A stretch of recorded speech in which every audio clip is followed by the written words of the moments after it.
Hi welcome to Telugu journalist channel. నా పేరు విష్ణుకుమార్, నేను సీనియర్ జర్నలిస్ట్ని. ఇప్పుడు నేను చెప్పబోయేటువంటి ఒక యథార్థ సంఘటనని మీరు ఒక్కసారి ఊహించుకోండి. నవంబర్ 21, 2025 షాంఘై అంతర్జాతీయ విమానాశ్రయం లండన్ నుంచి జపాన్కి వెళ్తున్నటువంటి ఒక భారతీయ మహిళ తన కనెక్టింగ్ ఫ్లైట్ కోసం అని చెప్పేసి వెయిట్ చేస్తున్నారు. అక్కడ కూర్చొని వెయిట్ చేస్తున్నాము. కానీ ఇమ్మిగ్రేషన్ కౌంటర్కి దగ్గరికి వెళ్ళి ఆమె పాస్పోర్ట్ చూడగానే చైనా అధికారులు కళ్ళు ఒక్కసారిగా చిన్నమైనవి. ఆ అధికారి చూపులో అసహనం, అనుమానం, అధికార దర్పం. ఎందుకంటే ఆమె పాస్పోర్ట్ మీద పుట్టినటువంటి ప్రదేశం అరుణాచల్ ప్రదేశ్ అని ఉంది. అదే వాళ్ళ అనుమానాలకి కారణమైంది. అంతేకాదు ఈ పాస్పోర్ట్ చెల్లదు, అరుణాచల్ ప్రదేశ్ అన్నది భారత్లో భాగం కాదు, చైనాలో అంతర్భాగం, కాబట్టి మీరు వేరే పాస్పోర్ట్ తీసుకోవాలని చెప్పేసి ఆమెని అన్నారు. ఇది మీ దేశం కాదు, మా దేశం అది అని చెప్పి ఒక్క మాటతో ఆమె ఏకంగా ఆ ఒక్క మాట రిలీజ్ కావటమే కాదు, ఆమెని ఏకంగా 18 గంటలు పాటు ఆ షాంఘై అంతర్జాతీయ విమానాశ్రయంలో నిర్బంధించారు. ఈ ఒక్క సంఘటన 2 అణుశక్తి దేశాల మధ్య 70 ఏళ్ళుగా ఉన్నటువంటి సరిహద్దు వివాదాన్ని మళ్ళీ అగ్గి రాజేసిందని చెప్పుకోవచ్చు. ఈ వాదన వెనుక కొన్ని దశాబ్దాలుగా చైనా చేస్తున్నటువంటి కుట్ర ఏంటి, వందల మంది సైనికుల బలిదానాలు ఎలా జరిగాయి, చెరగని చరిత్ర, ఇవన్నీ కూడా దాగి ఉన్నాయి. అరుణాచల్ ప్రదేశ్ శాశ్వతంగా మనదే, మన భారతదే అనడానికి తిరుగులేని ఆధారాలు ఏంటి, అవన్నీ కూడా నేను ఎవిడెన్స్లతో సహా మేము ఉంచుతాను. ఆ కథ ఏంటనేది మనం లోతుగా చూద్దాం. ఎవరైనా మన తెలుగు జర్నలిస్ట్ ఛానల్ని దయచేసి సబ్స్క్రైబ్ చేసుకోండి. అలాగే ఈ వీడియో నచ్చితే ఒక్కసారి లైక్ బటన్ ఇవ్వండి. మీరు మొదట్లో చూసినప్పుడే ఎక్కువ మంది లైక్ బటన్ ఇస్తే ఎక్కువ మందికి యూట్యూబ్ వాళ్ళు సిఫార్సు చేయడానికి అవకాశం ఉంటుంది. షాంఘైలో అవమానం అసలు ఏం జరిగింది? ఆ రోజు షాంఘై ఎయిర్పోర్ట్లో చైనా అధికారుల చేతిలో చిత్రహింసలు అనుభవించినటువంటి ఆ భారతీయ మహిళ పేరు ప్రేమా వాంగ్జోమ్ డోంగ్డోక్ ఆమె పేరు. ఆమె చేసినటువంటి నేరం ఏంటి అంటే తన భారతీయ పాస్పోర్ట్ మీద పుట్టిన స్థలము అరుణాచల్ ప్రదేశ్ అని రాసి ఉండటమే కారణం. చైనా అధికారులు నువ్వు భారత పాస్పోర్ట్కి అనర్హురాలవు, వెంటనే చైనా పాస్పోర్ట్కి అప్లై చేసుకో అని చెప్పి ఒక ఉచిత సలహా ఇస్తూ ఆమెని అవహేళన చేస్తూ మాట్లాడారు. దాదాపు 18 గంటల పాటు ఎయిర్పోర్ట్లోనే ఆమెను బంధించారు. కనీసం తాగడానికి నీళ్లు ఇవ్వలేదు. బయటకు వెళ్ళి ఫుడ్ కొనుక్కుంటానంటే కూడా ఆమెని వెళ్ళనీలేదు, కొనుక్కోనీలేదు. చివరికి యూకేలో ఉన్నటువంటి ఆమె ఫ్రెండ్కి ఫోన్ చేసి షాంఘైలో భారత కాన్సులేట్ అధికారులు జోక్యం చేసుకోవడంతో వాళ్ళు వచ్చి ఆ రాయబార కార్యాలయ అధికారులు వచ్చి దౌత్యాధికారులకు రంగంలో దిగి ఆమెని విడిపించాల్సిన పరిస్థితి అయితే వచ్చింది. ఈ అవమానం అనేది ప్రేమా దోంగ్ డోక్కి మాత్రమే జరగలేదు, ఊరుకోలేదు. ఆమె మనందరికీ జరిగినట్టే అనుకోవాలి. ఆమె అందుకనే ఏం చేసిందంటే ఇది కేవలం తనకు జరిగిన అవమానం కాదు అని చెప్పేసి యావత్ భారత సార్వభౌమత్వానికి మొత్తానికి కూడా జరిగినటువంటి అవమానం, ఆవేదన అని చెప్పేసి తన ఆవేదన వ్యక్తం చేస్తూ డైరెక్ట్గా ప్రధానమంత్రి నరేంద్ర మోడీకి ఒక లెటర్ రాశారు. ఒక సాధారణ ప్రయాణికురాలిపైనే చైనా చూపినటువంటి ఈ ఓవర్ యాక్షన్ అరుణాచల్ ప్రదేశ్ విషయంలో వాళ్ళ వక్రబుద్ధి ఎలాంటిది అనేది మళ్ళోసారి బయటపెట్టింది. ఈ సంఘటనపై భారత్ కూడా ఎంత మాత్రం తగ్గలేదు. విదేశాంగ శాఖ గట్టిగా స్పందించింది. దాని మీద స్పందిస్తూ అక్కడ ఢిల్లీ అండ్ బీజింగ్లో ఉన్నటువంటి చైనా దౌత్యవేత్తలకు గట్టి వార్నింగ్ కూడా ఇచ్చింది. అరుణాచల్ ప్రదేశ్ భారత్తో విడదీయరాని బంధం ఉంది. అక్కడి పౌరులకు భారత పాస్పోర్ట్తో ప్రపంచంలో ఎక్కడికైనా స్వేచ్ఛగా తిరిగే హక్కు ఉంది అని చెప్పేసి భారత విదేశాంగ శాఖ స్పష్టం చేసింది. అసలు చారిత్రక ప్రయాణం చూద్దాము. ఈ గొడవకు అసలు బీజం ఎక్కడ పడింది, చైనాకి మనకి మధ్య అరుణాచల్ ప్రదేశ్ ఎందుకు గొడవైందని చూద్దాము. అసలు అరుణాచల్ ప్రదేశ్పై చైనాకి ఎందుకంట కడుపుమంట, ఈ వివాదం ఎక్కడ మొదలైంది అంటే అది తెలుసుకోవాలంటే మనం కనీసం 100 ఏళ్ళు వెనక్కి వెళ్లాల్సిన పరిస్థితి. 1914లో సిమ్లాలో అప్పటి British India, Tibet and China ప్రతినిధులు ఒకే టేబుల్ దగ్గర సమావేశమయ్యారు. ఈ మీటింగ్ లక్ష్యం ఒకటే, Tibet Bharat and Tibet China సరిహద్దులను స్పష్టంగా గీయడం అనేది.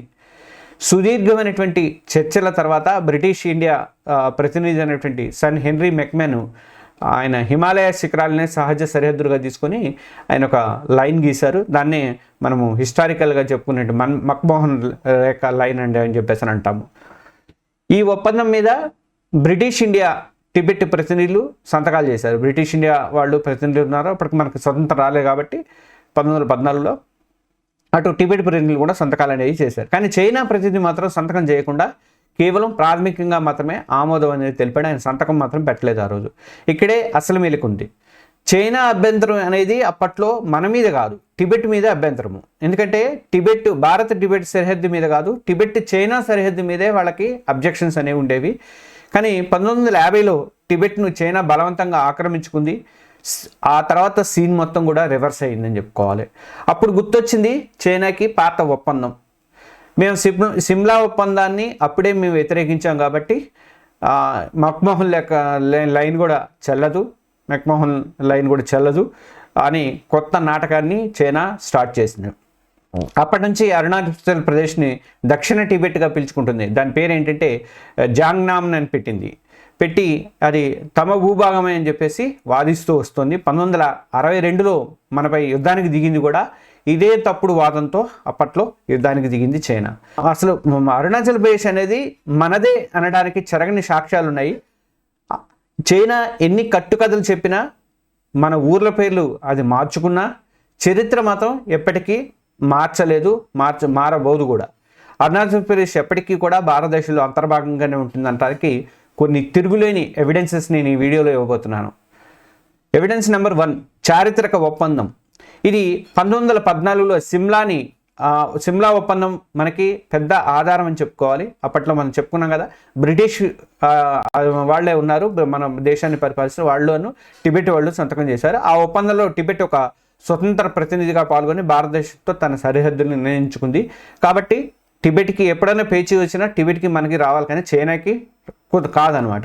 చైనా ఆ ఒప్పందాన్ని పూర్తి స్థాయిలో అంగీకరించకపోయినప్పటికీ కూడా అది భారత్ టిబెట్ మధ్య ఉన్న ఒప్పందాన్ని ఏమాత్రం కూడా ప్రభావితం చేయదు. దానికి సంబంధం లేని విషయం అది.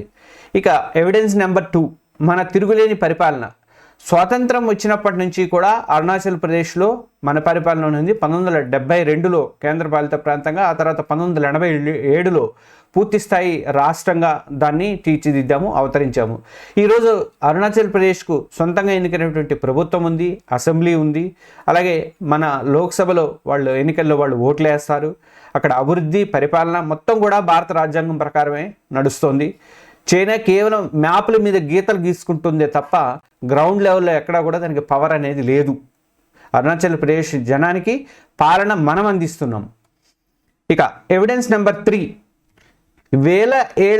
వేల సంవత్సరాల సాంస్కృతిక అనుబంధం అనేది అరుణాచల్ ప్రదేశ్లో మనకుంది.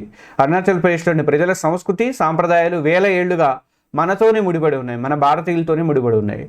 అక్కడ డోన్వీ పోలో అంటారు, అంటే సూర్యచంద్ర ప్రకృతి ఆరాధన కానీ, అలాగే హిందూ మతంలోని నమ్మకాలకన్నీ ఇవి చాలా దగ్గరగా ఉంది అని చెప్తారు. ప్రపంచ ప్రసిద్ధి చెందిన తవాంగ్ బౌద్ధ మఠం అనేది టిబెటన్ బౌద్ధ మతంలో 2వ అతిపెద్దది. అయినప్పటికీ కూడా దాని అనుబంధం ఎప్పుడూ కూడా భారతదేశంతోనే ఉంది. అక్కడ ప్రజల పండగలు కానీ, భాషలు కానీ, జీవన విధానం కానీ చైనా కంటే భారత్తోనే చాలా దగ్గరగా ఉంటే భారత సంస్కృతిలోనే కలిసిపోయి ఉన్నాయి.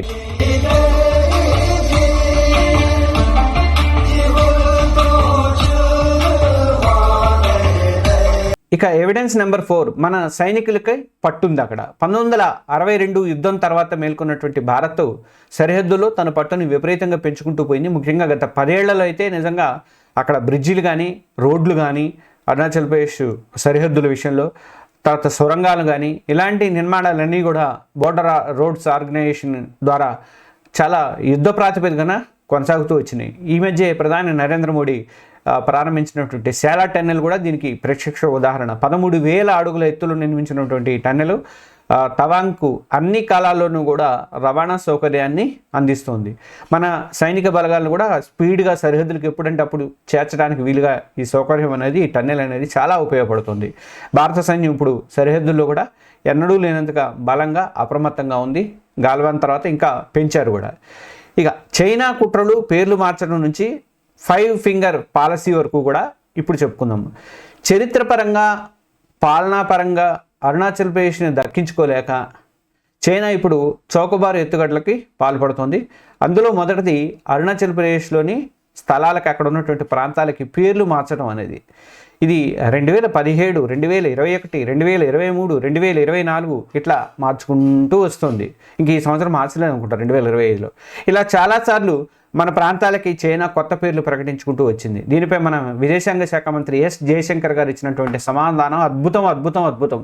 మీరు ఒక్కసారి వినండి. ఇది ఈరోజు నేను మీ ఇంటి పేరు మార్చినంత మాత్రాన ఆ ఇల్లు నాది అయిపోతుందా అని అడిగాడు. ఈరోజు నేను మీ ఇంటి పేరు మార్చినంత మాత్రాన నా ఇల్లు అయిపోతుందా అని చెప్పేసి అన్నాడు. అరుణాచల్ ప్రదేశ్ నిన్న, నేడు, రేపు ఎప్పటికీ భారతదేశాందే అని చెప్పి జయశంకర్ గారు అన్నాడు. పేర్లు మార్చినంత మాత్రాన వాస్తవాలు ఏవి కూడా మారిపోవు.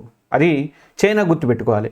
ఈ చర్యల వెనుక అసలు మావో జడాంగ్ కాలం నాటి 5 ఫింగర్ పాలసీ అనేటువంటి ఒక ప్రమాదకరమైన ఆలోచన చైనా పాలకులకు ఉంది అని చెప్పుకోవాలి. ఆ పాలసీ ప్రకారమే టిబెట్ను చైనా తన అరచేతిగా లడక్ కానీ నేపాల్ కానీ ఇట్లా మనం అరచేతిని చూసినప్పుడు 5 ఏళ్ళు ఉంటాయి కదా, అట్లా అనమాట. ఈ అరచేయి మొత్తం కూడా టిబెట్ అనమాట. దానికి 5 ఫింగర్గా ఉన్నవన్నీ కూడా ఏంటంటే లడక్, నేపాల్, సిక్కిము, భూటాను అండ్ అరుణాచల్ ప్రదేశ్. ఆ చేతికి ఉన్నటువంటి 5 వేళ్ళు అవి మావే అని చెప్పేసి అది భావిస్తుంది. అరచేయి అయినా టిబెట్ని ఆక్రమించుకున్నాం కాబట్టి ఇప్పుడు ఈ 5 వేలను కూడా మేము ఆక్రమించుకుంటామని చెప్పేసి చైనా దుష్ట పన్నాగాలకి ప్లాన్ చేస్తుంది.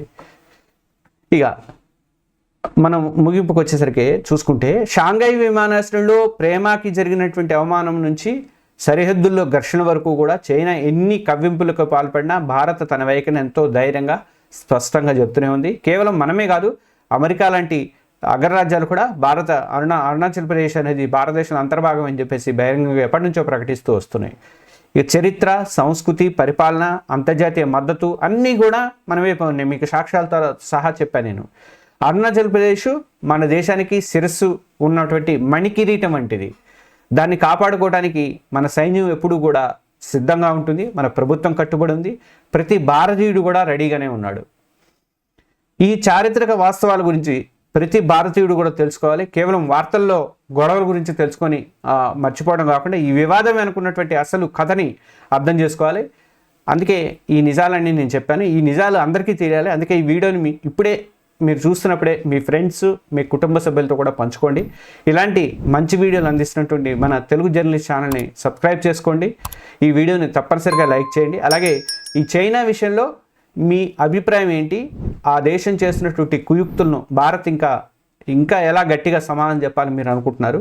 మీ ఆలోచనలను కామెంట్స్లో తెలియజేయండి. జై హింద్.